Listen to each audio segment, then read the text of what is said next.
बच्चों, हम लोगों ने एक्सरसाइज 3.3 का, फिर से हम बोल रहे हैं 3.3 का पहला पार्ट देखा था। उसमें क्वेश्चन नंबर 1 और 2 के ढेर सारे क्वेश्चन हमने सॉल्व किया था। अब हम ये हमारा दूसरा वीडियो है 3.3 एक्सरसाइज 3.3 का। चलिए हल करते हैं। कहा है निम्नलिखित संख्याओं में रैखिक समीकरणों के योग बनाइए और उनके हल प्रतिस्थापन विधि से ज्ञात कीजिए, है ना, द्वारा ज्ञात कीजिए। तो पहला क्वेश्चन आपका क्या है, दो संख्याओं का अंतर 26 है, यानी आपको दो संख्या लेना जिनका अंतर अगर किया जाए तो 26 होना चाहिए, और एक संख्या दूसरी संख्या के 3 गुनी है। अगर देखा जाए तो एक संख्या दूसरी संख्या के 3 गुनी है, तो उन्हें ज्ञात करें। तो अब हमने मान लिया, जैसे हमको पता नहीं दोनों संख्या हैं क्या, तो हमको मानना पड़ेगा, माना एक संख्या x है तथा दूसरी संख्या, पहली संख्या हमने इनको x माना है और दूसरी संख्या y माना है ना। देखिए हमने यहाँ y माना है, दूसरी संख्या y। अब प्रश्नानुसार प्रथम शर्तानुसार देखो बोला क्या है, करा अगर दोनों का अंतर किया जाए तो 26 होना चाहिए, दोनों का अंतर किया जाए तो 26 होना चाहिए। तो यानी x माइनस वाई बराबर 26, समीकरण 1 हो गया, है ना। फिर पुनः पुनः पुनः दूसरा शर्त क्या बोला है, करा कि एक संख्या दूसरी संख्या के 3 गुनी है, अर्थात मान लीजिए यक्स जो है ना, यक्स वो दूसरी संख्या यानी वाई के कितनी गुनी है, 3 गुना। अब ये 3 गुना का मतलब क्या है, 3 गुना का मतलब है कि आपका यक्स जो है वो 3 वाई के बराबर है, यानी दोनों बराबर कब होंगे, जब हम वाई में 3 का गुणा कराते हैं, है ना। अब ये इसको इस तरफ से हम उस तरफ भेजेंगे, यानी 3 वाई को हम जब इस तरफ भेजेंगे तो यक्स माइनस 3 वाई और बराबर 0। अब चूंकि उधर से हमने इधर भेजा तो बराबर 0, समीकरण आपका 2 हो गया, है ना। पहला समीकरण x माइनस वाई और दूसरा समीकरण x माइनस 3 वाई बराबर 0, ठीक है। अब इन दोनों समीकरणों को हमको हल करना है। किस विधि से हल करना है, प्रतिस्थापन विधि। तो प्रतिस्थापन विधि में क्या होता है कि जैसे मान लीजिए आपके पास दो समीकरण हैं, एक समीकरण है आपके पास x माइनस वाई बराबर 26 और दूसरा समीकरण है x माइनस 3 वाई बराबर 0। तो इन दोनों समीकरणों में किसी एक समीकरण को आप उठाइए। जैसे हम समीकरण 1 उठाया है, हमने समीकरण 1 उठाया, क्या है समीकरण 1, x माइनस वाई बराबर 26। देखिए समीकरण 1 ही तो है ये।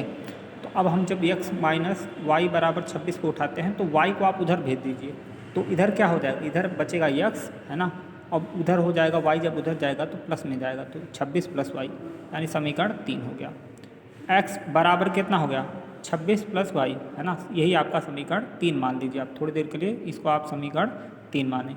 अब जो x का मान निकला y के पदों में, है ना, x का मान y के पदों में कितना निकला, 26 प्लस वाई, है ना। तो ये जो x का मान निकला, ये समीकरण आप 2 में रखिए, चूँकि आपने एक समीकरण 1 से शुरू किया था, तो जब x का जो मान निकलेगा काल्पनिक, वो आपको 2 में रखना होगा। यही आपका प्रतिस्थापन नियम कहता है। अगर आपने 1 से शुरू किया तो वो जो मान निकलेगा वो 2 में रखना होगा, अगर 2 से शुरू किया होता तो 1 में रखना होता। फिलहाल हमने 1 से शुरुआत किया था, तो अब हमको क्या रखना है, ये जो मान है वो समीकरण 2 में, अर्थात x माइनस 3 वाई। तो एक बार हम लिख लेते हैं x माइनस 3 वाई बराबर 0। तो क्या y का x के स्थान पर क्या लिखना, 26 प्लस वाई। तो लिखिए, देखिए x के स्थान पर हमने लिखा 26 प्लस वाई और माइनस 3 वाई तो था ही, बराबर 0 था ही। अब देखो कहीं ना कहीं y प्लस वाई और माइनस 3 वाई, तो जब सॉल्व करोगे तो माइनस 2 वाई आएगा। तो 26 वैसे रहने दीजिए और 0 उधर वैसे है, तो माइनस 2 वाई को आप उधर जब ट्रांसफ़र करेंगे तो प्लस 2 वाई आ जाएगा। देखिए यहाँ पर प्लस 2 वाई हो गया है, और उधर कितना 26, 2 से 26 कटा तो 13, यानी y का मान आपके पास 13 आ गया है। अब हम चलते हैं दूसरे पेज में। तो y का मान जब आपने पता चल गया कितना, y का मान आपके पास 13 है। अब यही y का जो मान मिला है 13, वो समीकरण 3 में रखिए, और समीकरण 3 का था क्या, x बराबर 26 प्लस वाई था। याद करिए, देखिए पीछे पेज में क्या है, आपका समीकरण 3 जो था वो था क्या, आपका समीकरण 3 आपका था x प्लस, देखिए x प्लस 26, x बराबर 26 प्लस वाई था समीकरण 3, इसी में आपका y का मान रख दीजिए। तो y का मान 13 निकाले हैं, तो 13 में 26 जोड़ेंगे तो 39 आ गया, है ना। अभी देखिएगा x का मान कितना आया 39 आ गया। इस तरह से हम कहेंगे एक संख्या x बराबर 39 है और दूसरी संख्या y बराबर 13 है ना। अब दूसरा क्वेश्चन पूछा है, दो समपूरक कोणों में बड़ा कोण छोटे कोण से 18 डिग्री अधिक है तो उन्हें ज्ञात कीजिए। पहला चीज़ समपूरक कोण है तो यानी आपको दो कोण ऐसे लेने होंगे जिनको अगर हमको जोड़ दिया जाए तो 180 अंश बना दें, क्योंकि समपूरक बोला है। अच्छा, इसमें एक छोटा एक बड़ा बोला है तो ऐसे में एक किसी को एक को छोटा मानना होगा, किसी एक को बड़ा मान लेते। तो हम मान लेते हैं, माना बड़ा कोण x अंश है और छोटा कोण y अंश का। तो ऐसे में क्या करना है, अब बोला है कि दोनों का भाई संपूरक हैं तो यानी x प्लस वाई बराबर क्या हो जाएगा 180 अंश, समीकरण 1 हो गया। और दूसरा क्या शर्त बोला है, करा कि बड़ा वाला कोण देखिए, अब एक मिनट, बड़ा कोण छोटे कोण से 18 अधिक है और बड़ा आपने x माना है तो वो y से कितना ज़्यादा होगा 18। अब दोनों बराबर तब होंगे जब छोटे वाले में अर्थात y में 18 जोड़ेंगे तब x के बराबर होगा। इस नाते x बराबर y प्लस 18। अब y को आप इधर ट्रांसफ़र करिए तो x माइनस वाई बराबर 18, ये हो गया आपका पास समीकरण 2। समीकरण 1 था क्या, x प्लस वाई बराबर 180। क्यों था 180, क्योंकि कहीं ना कहीं दो संपूरक कोणों का योगफल 180 अंश होता है। तो ये एक x था और एक y, तो इन दोनों को जोड़ेंगे 180 अंश। अब इस प्रकार से आपके समीकरण 1 और समीकरण 2 हैं। अब प्रतिस्थापन विधि से हल करना है तो क्या कहते हैं हम, यही तो कहते हैं कि भाई अगर आप समीकरण 1 से उठा रहे हो तो समीकरण 1 क्या है, x प्लस वाई बराबर 180। अब ये मान आप क्या करेगा, देखिए x प्लस वाई बराबर 180 है तो x बराबर कितना आएगा 180 माइनस वाई, क्योंकि y को आपने उधर ट्रांसफ़र किया है ना। अब क्या होगा, x का मान आपका निकला कितना, x का मान निकला 180 माइनस वाई, और इसी को आप समीकरण 3 मान लीजिए, है ना। 2 तो आप पहले ले चुके हो, समीकरण देखिए 3 हमने मान लिया। अब यही x का जो मान निकला है ये पूरा, ये आप समीकरण किस में रखिए, 2 में रखिए। क्यों, क्योंकि आपने 1 से स्टार्ट करना मतलब लगाना शुरू किया है, तो अब ये मान 2 में रखेंगे। तो क्या था ना समीकरण 2, याद करिए, समीकरण 2 आपका था कितना, समीकरण 2 आपका था x minus 18, x minus Y बराबर 18 था। देखिए यहाँ पर x माइनस वाई बराबर 18, तो अब यही मान आप ले लीजिए। अब क्या हुआ, देखिए x माइनस वाई बराबर 18। अब जहाँ पर x है वहाँ पर क्या रहना होगा 180 माइनस वाई, तो जहाँ x था वहाँ पर हमने 180 माइनस वाई और माइनस वाई था ही बराबर 18। अब minus Y 2y minus 2y, 180 minus 2y बराबर 18 है ना, देखिए 18 है ना। तो अब क्या हो जाएगा, अब ऐसे में आपका माइनस 2y को आप उधर ट्रांसफ़र कर दीजिए, माइनस 2y को इधर भेजेंगे और 18 को इधर भेजेंगे आप। तो अब 180 में से 18 घटाएंगे तो 162 और बराबर किसके 2y के। अब 2 से आप 162 को काट दीजिए, y बराबर 81 आया। अब ये y का जो मान निकला है, अब वो जो आपने समीकरण 3 लिया था उसी पे आप रख दीजिए। समीकरण 3 आपने x बराबर 180 माइनस वाई लिया था, उसी में y का मान रख दीजिए। तो 180 माइनस वाई और एक y का मान 81 है, तो 180 में से 81 घटाएंगे तो 99। इस तरह से x का मान 99 और y का मान 81। बस क्वेश्चन नंबर 3 आपका तीसरा हुआ। तीसरा आपका है करा, एक क्रिकेट टीम के कोच ने 7 बल्ले और 6 गेंदों को 3800 रुपये में खरीदा। बाद में उसने 3 बल्ले और 6 गेंद 1750 रुपये में खरीदा। ऐसे में बोला प्रत्येक बल्ले और प्रत्येक गेंद का मूल्य ज्ञात कीजिए। अब हमको नहीं पता है कि कितना एक बल्ले की क्या कीमत है और एक गेंद की क्या कीमत है। ऐसे में हमको क्या करना पड़ेगा, हमको ये करना है, कहीं ना कहीं आपको मानना पड़ेगा कि एक बल्ले का क्या कीमत और गेंद का। तो हमने माना एक बल्ले का तथा एक गेंद का मूल्य क्रमशः x तथा y रुपया है।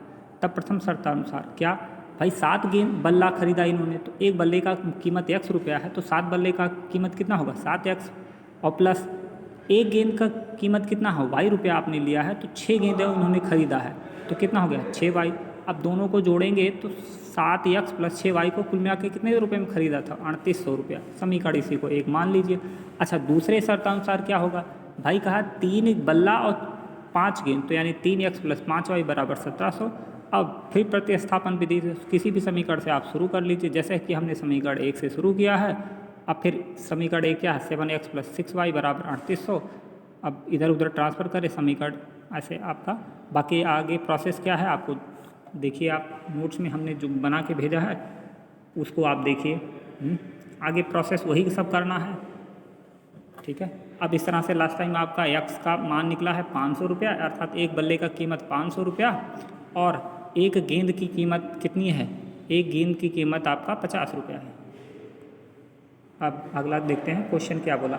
चौथा देखिए, कह रहा एक नगर में टैक्सी, देखिएगा, एक नगर में टैक्सी भाड़े के एक नियत भाड़े के अतिरिक्त चली गई दूरी पर भाड़ा सम्मिलित है किया जाता है। 10 किलोमीटर दूरी के लिए भाड़ा 105 रुपया है और 15 किलोमीटर के लिए भाड़ा 155 है। नियत भाड़ा तथा प्रति किलोमीटर भाड़ा क्या है। अब ऐसे में अगर बोला कि एक व्यक्ति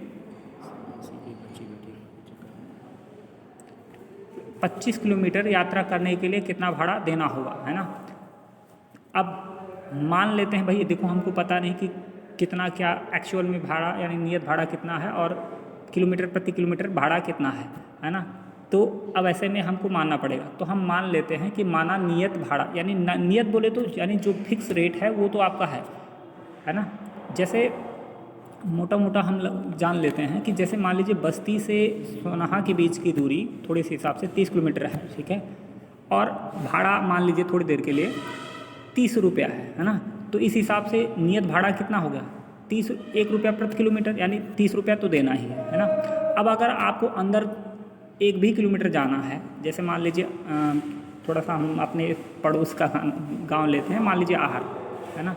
तो ऐसे में 1 किलोमीटर वो 1.5 किलोमीटर है, तो वो बोला कि हमको अब अंदर हम 1 भी किलोमीटर जाएंगे तो 10 रुपया लेंगे अतिरिक्त, अर्थात क्या 1 ही किलोमीटर का वो 10 रुपया ज़्यादा लिया, है ना। मतलब 10 रुपया, अभी तक का जो 1 किलोमीटर प्रति घंटा जो भाड़ा था वो 1 रुपया पड़ रहा था, लेकिन अब वो 1 किलोमीटर गया अंदर, ठीक है, तो ऐसे में वो 10 रुपया लिया। तो ऐसे में क्या हुआ, इस तरह से आपका अतिरिक्त भाड़ा आपका देखा जाएगा, है ना। तो यही सब हमको देखना है। तो हम मान लेते हैं कि माना नियत भाड़ा 100 रुपया है और प्रति किलोमीटर भाड़ा अतिरिक्त वाला वो y रुपया है। प्रथम शर्तानुसार बोला कि वो 10 किलोमीटर अतिरिक्त गई है, ठीक है, देखिए 10 किलोमीटर अतिरिक्त और कुल मिला के 105 लगा है, तो यानी नियत भाड़ा तो यक्स तो आपका लगेगा ही, और 10 किलोमीटर के जो आपका अतिरिक्त गया है यानी y रुपया प्रति किलोमीटर वो लगेगा अलग से। तो यानी यक्स प्लस यक्स तो लगना ही है, क्योंकि भाई नियत भाड़ा है वो तो लगना ही है, और 10 किलोमीटर ये y रुपया के हिसाब से गए, तो कुल मिला के x प्लस 10y बराबर कितना, 105 रुपया, ठीक है। ये हो गया आपका समीकरण 1। और समीकरण 2 क्या है, कह रहा है कि भाई ये अगर 15 किलोमीटर अतिरिक्त जा रहा है ना तो 155 लग रहा है, इसका मतलब x रुपया तो लगेगा ही, साथ में 15y यानी 15 किलोमीटर y रुपये के हिसाब से अतिरिक्त भाड़ा, तो कुल मिला के x प्लस 15y बराबर 155। ये हो गया आपके पास समीकरण 2। अब समीकरण 1 और 2 आपको मिल गया, तो समीकरण 1 से आप प्रतिस्थापन विधि से सॉल्व करिए, है ना। आप चाहे समीकरण 2 भी सॉल्व कर सकते हो, खैर अब चूँकि एक हम लोग सामने पड़ता है इस नाते हम लोग एक लेते हैं। अब बाकी क्या करना है कैसे करना आपको, आपने पिछले 3-4 क्वेश्चनों में देख ही लिया कि किस हिसाब से आपको लगाने हैं, है ना। अब यक्स का कुछ काल्पनिक मान आएगा, उसके बाद फिर आप समीकरण 1 से शुरू किए थे, तो इस नाते अब ये जो यक्स का मान आएगा वो समीकरण 2 में रखोगे। इस हिसाब से आप देखेंगे लास्ट टाइम आपका यक्स का मान 5 रुपया निकला, यानी नियत भाड़ा जो है बाबू वो आपका 5 रुपया, और जो अतिरिक्त भाड़ा यानी पर किलोमीटर वो 10 रुपया, यानी आपको 1 भी किलोमीटर अगर आप मतलब अतिरिक्त जाओगे तो 10 रुपया लगेगा, और नियत तो आपका यक्स ही है यानी 5। अब कह रहा कि वो क्वेश्चन में लास्ट टाइम बोला था कि 25 किलोमीटर वो जा रहा है, यात्रा कर रहा है, तो यानी 100 रुपया तो देना ही है, 100 रुपया तो देना ही है, और साथ में 25y अलग से, है ना। तो यानी हम इसी में मान रख देते हैं x और y का, है ना। तो 5 x के लिए 5 है और प्लस 25 गुणे y का मान 10 है, तो यानी 25 गुणे 10 यानी 250 और प्लस 5 यानी 255 कुल मिला के देना होगा हमको। अब आते हैं क्वेश्चन नंबर 5। क्वेश्चन नंबर 5 क्या कहता है, कहता है यदि किसी भिन्न के अंश और हर में, है ना, अंश और हर में 2 जोड़ दिया जाए, अंश में भी 2 जोड़ा जाए और हर में 2, तो वो भिन्न 9/11 हो जाती है। और यदि और दूसरा शर्त बोल रहा है कि यदि वो अंश और हर में 3-3 जोड़ दिया जाए, क्या जोड़ दिया जाए, 3-3 जोड़ा जाए तो वो 5/6 हो जाती है, तो वो भिन्न ज्ञात कीजिए। तो ऐसे में हमको पता ही नहीं है कि वो भिन्न का अंश क्या है हर क्या है ना। तो हमको मानना पड़ता है कि मान लेते हैं माना भिन्न का अंश x तथा हर y है। इस प्रकार वास्तविक भिन्न क्या होगी भाई, अगर वो अंश x है तो ऊपर रहना है और हर y है तो नीचे रहना है, तो अर्थात वास्तविक भिन्न हमारा x/y हो जाएगा। अब प्रथम शर्तानुसार बोल रहा है कि अगर अंश और हर में 2 जोड़ दिया जाए, तो देखो x में भी 2 जोड़ा है और y में भी 2 जोड़ा, तो कह रहा है कितना 9/11 हो जा रहा है। तो ठीक है, कोई बात नहीं। अब क्रॉस मल्टीप्लाई यानी इसका इनसे और इसका इनसे, यानी 9 का गुणा y+2 से और 11 का गुणा x+2 से, तो देखिए हमने कराया है ना। तो अब जब हम 11 का गुणा इनसे कराएंगे तो 11x और 11 का 2 से कराएंगे तो 22 हुआ। ऐसे 9 का y से कराएंगे तो 9y और 9 का 2 से कराएंगे तो 18। भाई अंदर अंदर सबका गुणा होगा। अब ऐसे में इधर उधर करने पे आपका एक समीकरण मिला है कितना, एक समीकरण आपको मिला है आपके पास 11x - 9y = -4, समीकरण 1। ऐसे द्वितीय शर्त क्या बोला है कि अगर अंश और हर में 3 जोड़ दिया जाए तो वो 5/6 हो जाता है। तो भाई देखो x में भी 3 जोड़ा, अंश और हर में भी 3 जोड़ा, तो आपका 5/6 हो जा रहा है। अब ऐसे में 6 का गुणा इनसे कराना है और 5 का गुणा इनसे कराना है। तो अब देखिए 6 कोष्टक में x+3 और 5 कोष्टक में y+3। 6 का गुणा बारी बारी से कराइए तो 6x और +18 और 5 का गुणा y से कराएंगे तो 5y + 15, है ना। अब इधर उधर ट्रांसफर करने के बाद, हल करने के बाद आपका दूसरा समीकरण मिलता है 6x - 5y = -3, समीकरण 2। अब समीकरण 1 और 2 को हल करिए। अब चूंकि प्रतिस्थापन विधि से करना है तो आपको कोई एक समीकरण पहले लेना होगा। समीकरण 1 क्या है, 11x - 9y = -4। इधर उधर करने पर आपका फिर कुछ मान निकला है। अब इस तरह से आप देखेंगे तो y का मान आपका 9 होगा और x का मान 7, अतः वास्तविक भिन्न क्या हो जाएगा, x/y = 7/9। अब अंतिम क्वेश्चन है आपके पास, करा 5 वर्ष बाद जैकब की आयु उसके पुत्र की आयु की 3 गुनी हो जाएगी। यानी आज के 5 साल बाद की जो आयु होगी दोनों की, वो उसमें क्या होगा, जैकब अपने पुत्र की आयु के 3 गुनी रहेगी। आप कह रहा 5 वर्ष पूर्व जब कि जैकब की आयु उसके पुत्र की आयु की 7 गुनी थी, यानी 5 साल पहले की अगर बात किया जाए तो उसकी आयु अपने पुत्र की आयु के 7 गुनी थी। तो बताइए कि वर्तमान आयु क्या है। अब हमको ये भी नहीं पता कि जैकब की कितनी है और उसके पुत्र की, तो मानना पड़ेगा। माना जैकब की वर्तमान आयु x वर्ष, वर्तमान बोला जा रहा है, ठीक है, और उसके पुत्र की भी वर्तमान आयु आप मानिए कितना, y मान लीजिए। अब जैकब की x वर्ष मानना पड़ेगा वर्तमान आयु और उसके पुत्र की y। अब 5 वर्ष पहले क्या रहा होगा भाई, 5 वर्ष बाद, आज के 5 साल बाद यानी कुछ ज़्यादा होगा। 5 साल जोड़िए तो ऐसा थोड़ी है कि केवल पिता के में उम्र है, दोनों में उम्र में 5 जुड़ेगा, है ना। तो यह 5 वर्ष बाद जैकब की आयु हो जाएगा x+5 और 5 वर्ष बाद उसके पुत्र की आयु होगा y+5। अब ऐसे में प्रश्नानुसार बोला है कि जो जैकब है यानी x+5 वो अपने पुत्र यानी y+5 के 3 गुनी होगा, ठीक है। अब 3 गुना मतलब जब आपके उसके पुत्र में 3 का गुणा कराओगे तब अब उसके जैकब के बराबर होगा ना भाई। पिता हमेशा बड़ा है ना और पुत्र छोटा होगा, तो यानी अगर हम पुत्र में 3 का गुणा कराएंगे तभी आपके जैकब यानी पिता के बराबर होगा।